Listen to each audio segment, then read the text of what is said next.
You'd almost have to compare them to some kind of like real life warrior. To live inside your own head as an athlete is a lonely place.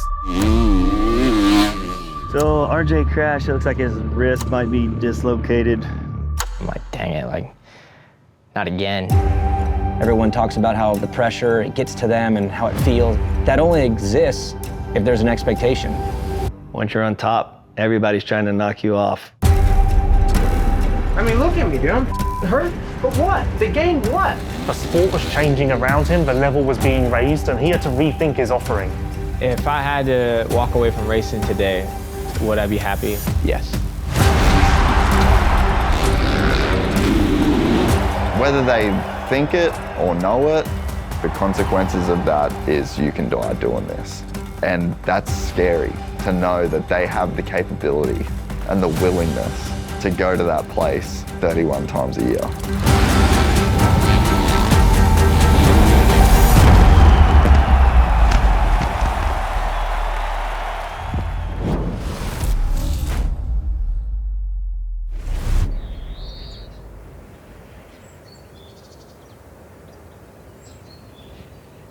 I had to tell Nate, like, yeah, I can't really do too much right now, so I'm just kind of taking it easy on this thing. So you guys are gonna have to get me building the track, going slow. Yeah. Not taking it easy. Yeah. By the time they see it, hopefully I'm back winning, so it doesn't matter. Hampshire takes the 250 West Championship. Let me tell you something about this kid. He did a lot with a little. Small town out of Florida, just kept chipping away, working, and here he is. I think for him to win that first one, that was a huge monkey off his back. I think that he's been in a position to win that thing a lot of times, and he didn't do it. And the doubt that must have been creeping into his mind over getting that done. Salt Lake, man, you guys are gonna be one I'm always gonna remember. It's truly special tonight. Thank you. Congratulations, you are a champion. Countless crashes. It took him a while to even get that first win, but the desire to chase and eventually acquire that championship, that flame never went out.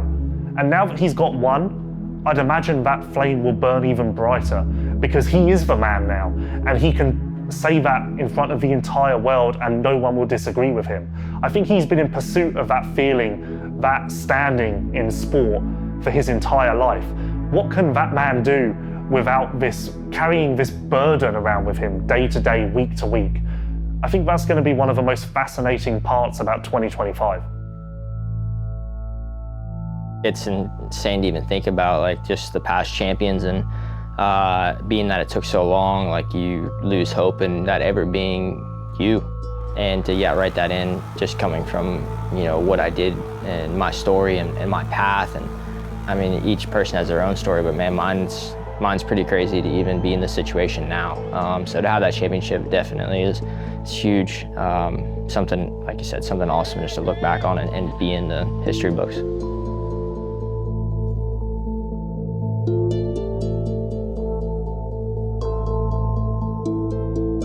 It's still pretty surreal, like, to be honest, like when I think back to that night or the season, and it gives me chills, man. I mean, I've been asked the question several times actually, like, how does this compare to you winning a championship yourself? And it's better, because there's so many people that I see that are so connected and work so hard. And I knew that before, but it's different when I'm a part of that crew on the other side of the fence. Seeing all the work and, everybody just blood, sweat, and tears, and for it to come together and get it done, it's not easy. It doesn't matter what year, what class, what it is, it's not an easy task. And so definitely proud and honored to be a part of that whole situation.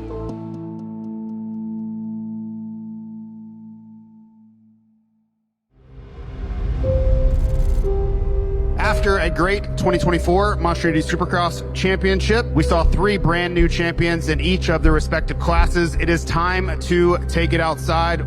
For RJ Hampshire, winning the championship, does that put more pressure on today in this outdoor championship, or does that put less pressure on it now that you have that #1 plate sitting at your house? I mean, it doesn't really change much. Like, it's a different series. Yeah, I've won a few outdoor nationals, but I've never really been in the fight for a championship.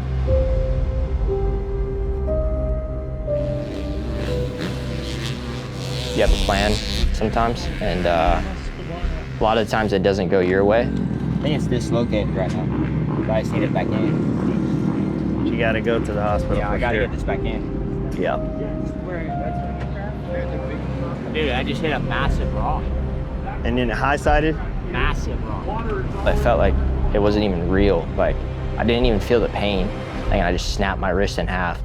Like, how it happened, it was just so like, are you kidding me? Like, literally, I just hit a rock and didn't swap, and literally just straight to the ground. And the hardest dirt in probably the country is right there, Apollo. And dude, just, yeah, wrist in half, and I knew it right away. Got up, rode back to the truck, and just told him, like, yeah, like, that's it. RJ Hampshire, as he said, hit a rock while riding. He's got a wrist injury, mentioned the word surgery. He's out. That's terrible for someone who had all the momentum on his side right after a Supercross title. My wrist just never felt right from the beginning once I got it, repaired.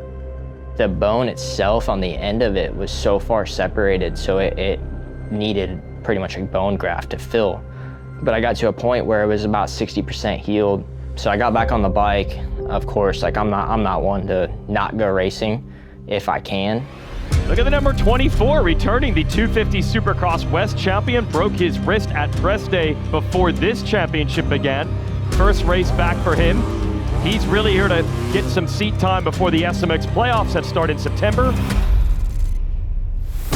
Hampshire would be on the podium today if he can make the pass. Yeah, I was going to mention that. Yeah, the only thing is not Hayden off the podium puts RJ on, and coming back from the injury, I'm sure he's probably pretty happy with that. I mean, he's got to be happy with the way he's riding today. Man, just to even show up here, like, look, I was coming here to get gate drops in, and man, it's not in me to go out there and just cruise around. I felt like I was in a good spot. Like, my wrist still bothered me. It never stopped bothering me. Felt like I was in a good spot, though, leading into Charlotte. Running second, first, moto, and sure enough, just shot left in the rhythm. Couldn't really do much about it. Into the wall, got to Texas, same thing, shot off the track in rhythm. Done, KO'd. So that kind of ended everything right there. I was like, all right, like, I'm not going to race Vegas. Went to the doctors again, got x-rays done. And kind of the same situation, like, yeah, I mean, it's over that halfway mark of healing. So your bone's stable, but there's really not much we can do. And dude, just ever since then, just had a bad feeling again. Man, the red #1 getting strapped onto your bike, that thing's got to add 15 pounds to the ride. And I mean, anyone at home knows that with expectation, there's weight. And I think that it puts a target on your back. It puts a target on your back to the riders that you're on track with. And it also puts a target on your back to fans and the media, because we know you've been that guy. We expect you to be that guy. Now, go out and be that guy. It's by far the most mentally challenging sport because of the danger. Look, everybody that is in sports takes risks. Knees are knees, ankles are ankles, shoulders are shoulders. You can hurt them every which way, but this sport is truly dangerous and incredible. I mean, I call it a violent symphony. It is so aggressive and so dangerous, but so beautiful at the same time, and that's the attraction. RJ came in cold turkey, obviously, and we're cramming a lot in. I don't know why he keeps getting so off on the whoops. It's like it's biting really hard right here, and it keeps surprising me.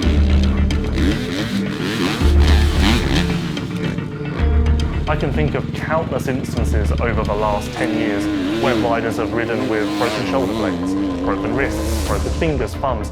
That is laughable in other sports. And honestly, maybe it shouldn't be allowed, but we flirt with the edge in this sport. There are almost blurred lines between what's acceptable and not acceptable. We don't have a limit.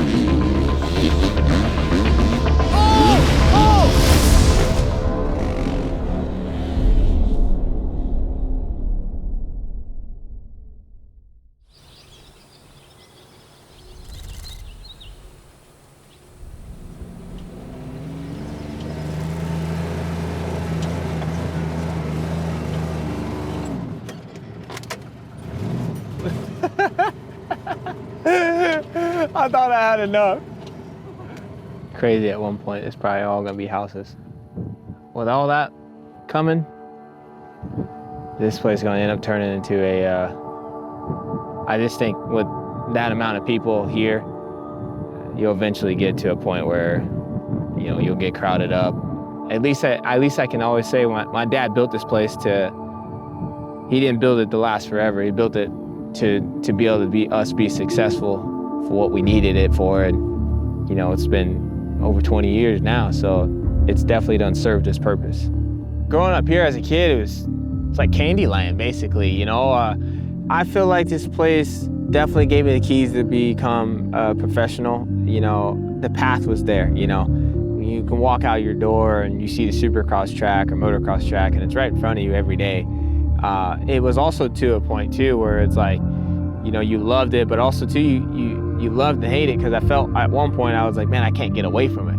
Everything I do is evolved around this dirt, and you wanted that break. But at the time where I was in my life, you know, younger, I had never really thought I was going to become a professional motorcycle racer either. So that's why I didn't really take it too serious. And then once I got older, things started kind of going for me. But I used to stand on this mound and just look around, and it's just like, now here I am, you know, 20 years later, you know, it's cool to still have this place and still have all this land. This is actually going to happen. Malcolm Stewart is going to be racing from round one, which we have not seen in motocross, I don't even know, 8 years, something like that.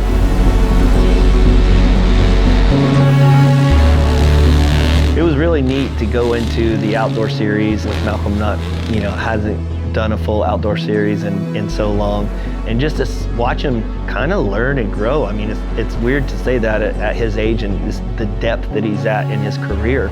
It was kind of like, okay, learning every weekend, and, you know, he was really, really good at several of the rounds, and sometimes the starts were there, sometimes they weren't. But it takes me back to Bud's Creek, where he really got a really nice start, and you could just see it in his body language. He wanted to be there, he wanted to compete, and he wanted to lay it all on the line, and he did a good job with that round. And then ultimately to finish up in the series as well as he did, as far as motocross goes, that was pretty good for Mel. And I think that also will carry some confidence over even into Supercross. Check. Cool. Check. Off season's been going pretty good. Of course, it's been, it would be fairly quiet here in the state of Florida, but it hasn't been, you know, due to the hurricanes and stuff like that. So we had to kind of put aside of the motorcycle side of things and really take care of, you know, life situations. Fortunately, I've been blessed to have a place over there in St. Petersburg, and been dealing with the flood and things like that. So we've been doing a lot of work, and just seeing that whole city like that just kind of turn around. One day everything was all good, and a regular sunny day, and next thing you know, I'm looking at the drain gutters and it's water starting to come out of that, and I'm like, that's not where water's supposed to only go in there, you know, and go away, and it's popping back out. So having that, of course, like I said, the flood, and, you know, I just pretty much been ripping drywall out. I feel like I'm like a low-key contractor now. I learned a lot. So it's been, like I said, it's been a, I would say, for somebody to say that you've had an awesome off season, I would say it's been a lot of work. Let's scoot through here. Stanky-doo, where's that, buddy? Get out of the way. This is the therapy that I get when I have bad weekend races. I come here and I work on cars, and I get to talk to it. They don't talk back. That's probably why. They don't talk back. That's they don't give probably him that why. backlash. Yeah, he ain't got to worry about backlash. My dad's always been, I call him the hustler, but he's always been into, you know, collecting cars and just collecting a lot of stuff. He's just kind of on the side, always had his little side thing, hustled a little bit, and started getting one turned into two. Next thing you know, he has 10, 15, 20, and next thing you know, it just keeps going, right? So he's built himself a humongous car collection, and it isn't stopping. Hey, the first vehicle in here was this black Blazer back there. I brought it home. These are the stories. I brought it home, and my wife and Malcolm said, what do you bring that piece of crap home for? That's the biggest piece of crap. I said, diamond is rough, you gotta polish it. So once I got it, and you can see it, that's, of all my vehicles, that's my favorite. Okay? So after I finished that one, he wanted a truck. So I said, all right, Malcolm, I want to build you a truck. He said, no, I'm gonna build you a truck. So I went in, I found this truck, paid $4,000 for it, pulled it home, took it completely apart. And when he first seen it, I don't want that piece of crap. That's the biggest piece of crap. Let me show you what this piece of crap sounds like. So, and I won't let him drive it either. Because he refused. I didn't want to drive it in the first place. It sound all right. Let's hope it crank. I ain't crunk it up in a year. It sound all right.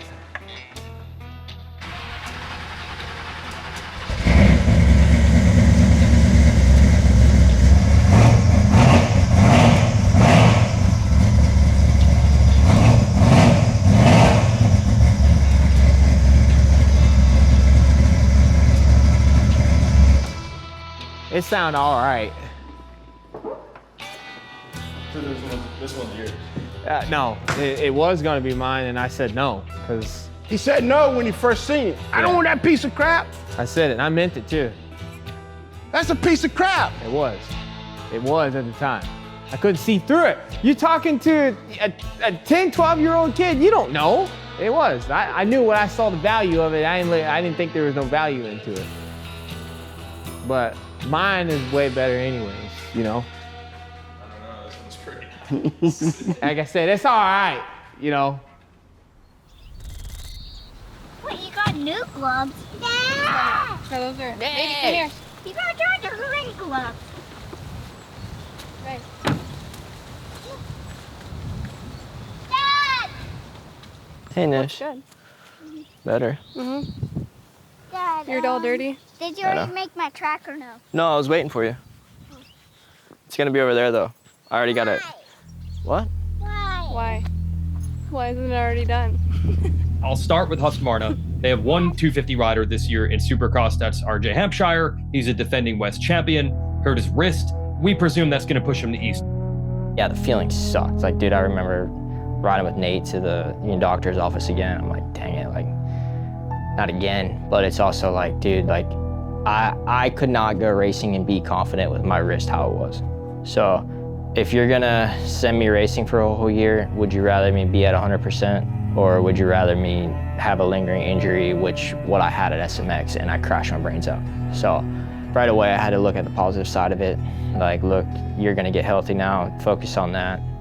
I'm not gonna be missing Supercross, so that's kind of still in the play, which, yeah, I would have been devastated if that was the case. But right now, we caught it early enough where I will be back and be healthy for Supercross. When you're in such a winner-take-all sport and you're not where you want to be, I mean, it would be pretty hard to stay in that positive headspace, right? When you're not the guy that's getting the results, or when you're coming back from an injury and you can barely hang on to the handlebars for 20 minutes, and you've got everyone looking at you, the level of self-doubt and the level of internal questioning that would be going on, I mean, that is a lot to manage. She's never rode this before. All right, ready? Go. Like, your balance is so good. She's sketchy. She's cracking it. Oh. Okay, let off. You know, we've always kind of had a dream of owning some land.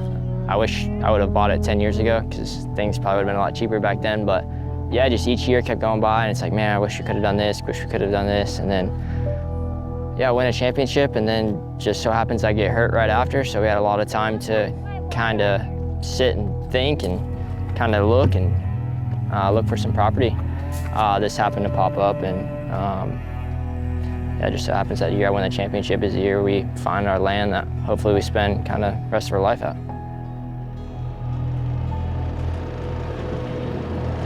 Now let's Where do you want the first jump at? Right there. Not in the corner. Why? Cause how are you gonna hit it if it's in the corner? I truly think it was tough for RJ to, you know, he had a rough, like beyond the championship, it was tough, you know.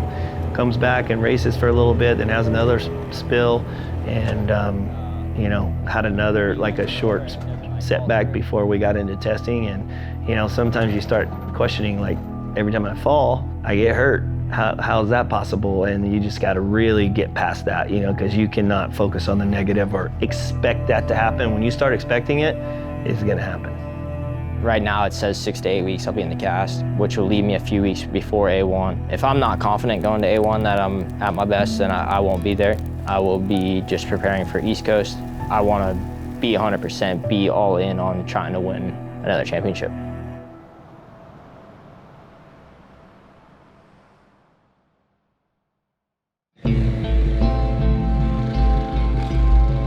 I believe that this year was probably the quietest and least fulfilling year for him ever. He was at so many races, didn't have the flashy results, was just out there getting his laps in, and I have to imagine that was hard for him.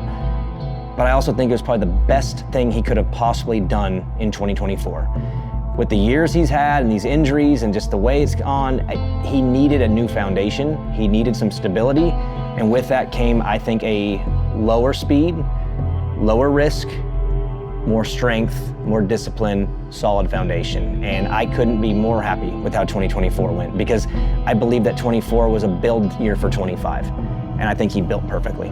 Like, the foundation to me looks completely rebuilt after 2 tough years. And now maybe we're gonna see the Malcolm we've been wanting to see. This ain't fun. This is not fun. This is not fun. It is not fun at all. So what do we need to do to make it better? That's where I'm at. I'm just like, I want to be up there with you guys. I want to be everybody be happy. I'm with you. It is not fun watching that, and I know that you're capable of so much more. I think there was definitely some tension in the rig back in the pits at the races last year, especially in Supercross, because again, expectations are high. You want to do good, and like little things keep derailing that. I think all that kind of just starts to pile up over the weeks. Training hard, working hard, get to an event, all excited, something happens and it doesn't quite play out the way that we were all hoping, and the tension builds, and it's got to go somewhere. Nothing. Just the first day was a mess. But yeah, I hadn't taken anything and feel fine. Talked to the doctor, so. And he was pretty happy with everything. Yeah. I go back next Thursday to get all the stitches out, and then kind of see where we're at from there. Will they want you to keep a brace on, or just cast, or a cast? Okay. Yeah. So it's going to be probably 6 to 8 weeks and cast, and then kind of see where we're at from there. So that's what I told him. Just I'd rather make sure it's good than even mess with it. All right, boys. Track's good. So we're going to start with 4 lappers, eh? Just keep the same order. Let's keep it rolling.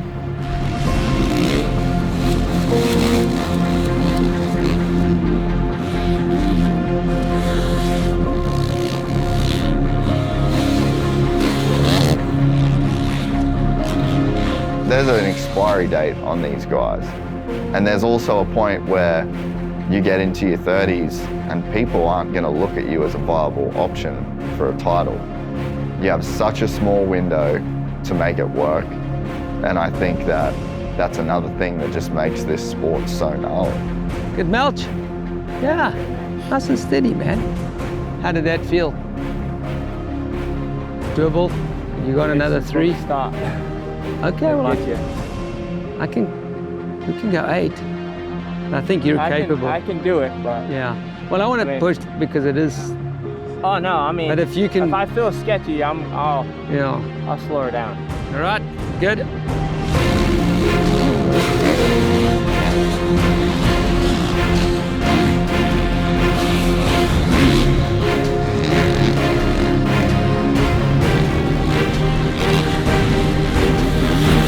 Ask most people around the paddock and Malcolm Stewart should have won by now. Look at the raw talent that oozes from his pores. That's a born winner. It's almost obscene that Malcolm hasn't reached the top of the podium yet. He's now facing a race against time to capture that elusive win. He's not getting any younger, the sport is evolving, there's a fresh crop of the next generation desperate, but yet that fire to capture the maiden win burns brighter than ever. It's just, will he get there before time runs out?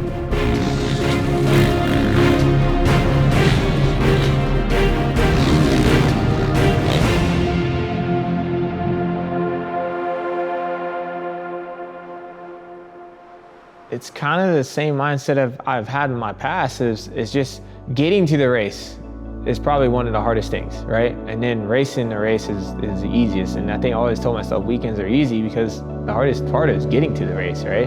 All your injuries usually happen, unfortunately, during off season, pushing it past the limit that you're maybe not capable of or unexpected or being tired and things like that. That's where the injuries start coming there. I always have small set goals, right?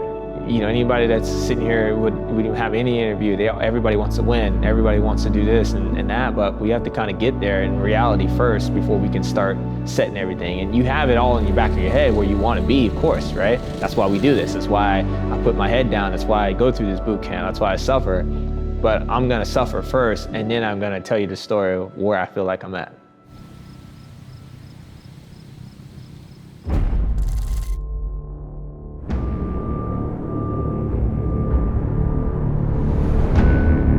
I feel like all of Supercross, he was never the Malcolm Stewart that he can be. Is it good enough to get all the way back and win a race? I don't know, but I at least hope he's better than he was last year. He showed up, but it wasn't Mookie Fever, Heat Race Mookie, or anything like that. Oh, he's down! Malcolm Stewart goes down! It must be very difficult to get your head around the fact that you are one of the best riders in the world, but there's just something that's keeping you off the top step of that podium. Listen to the crowd! They are willing